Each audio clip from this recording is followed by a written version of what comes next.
어두운 새벽, 대전의 한 도로변. 갑자기 흰색 차량이 멈춰 서더니 조금 있다 차 문이 열립니다. 운전석 밖으로 발이 나와 있었는데 몸싸움이 벌어지고 밖으로 모자도 떨어집니다. 대리운전기사가 안전벨트에 묶여 차 밖에 매달려 있는데 차가 달리기 시작합니다.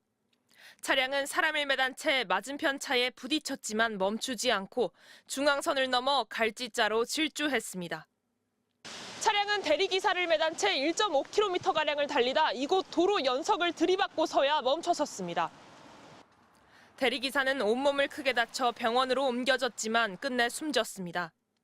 폭행이 시작되고 대리운전기사가 밖으로 내쳐질 당시 주변엔 차량들이 이를 목격했지만 경찰 신고는 이루어지지 않았습니다. 만취 상태인 차 주인은 경찰 조사에서 기억이 안 난다고 말했습니다.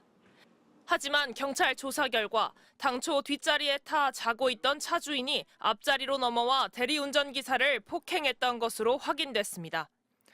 차가 과속방지턱을 넘으면서 흔들려 자신을 잠에서 깨웠다며 폭행을 시작한 겁니다.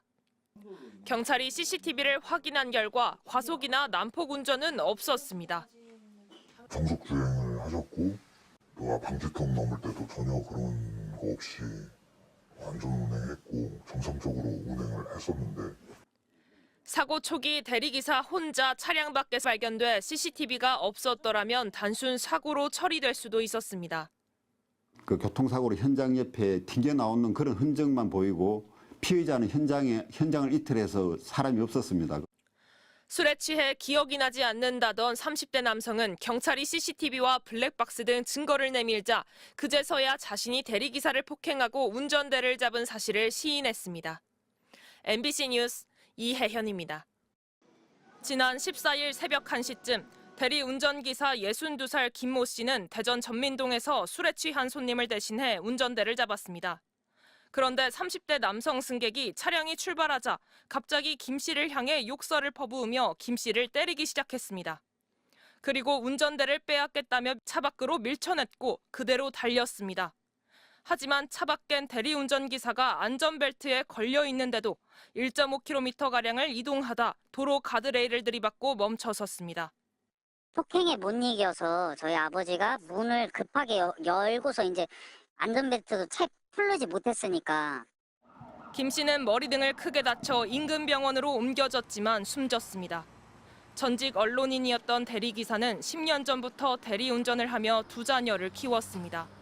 사고를 당하던 날엔 대전에서 청주로 가면 4만 원을 벌 수 있다며 손님을 받았다가 참변을 당한 겁니다. 생계 위해서 저희 남매를 혼자 키우셨거든요. 너무 참담하죠. 너무 잔혹한 사건이라서요. 현장에 출동한 경찰은 30대 남성을 현행범으로 체포했습니다. 사고 당시 남성은 면허 취소 수준의 만취 상태였던 것으로 드러났습니다.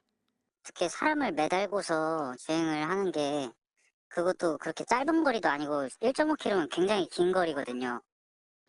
이 남성은 경찰 조사에서 기억이 안 난다면서 후회된다고 말한 것으로 전해졌습니다. 경찰은 차량 내 블랙박스에 녹음된 사고 당시 음성에는 승객이 대리기사를 때리는 상황 등이 녹음되어 있었다고 말했습니다. 또 사건 당시 주변 CCTV엔 차량이 운전석 옆문이 열린 채 빠른 속도로 달리는 장면이 확인됐다고 설명했습니다. 경찰은 30대 남성을 살인 등의 혐의로 구속해 검찰에 넘겼습니다. MBC 뉴스 이혜현입니다.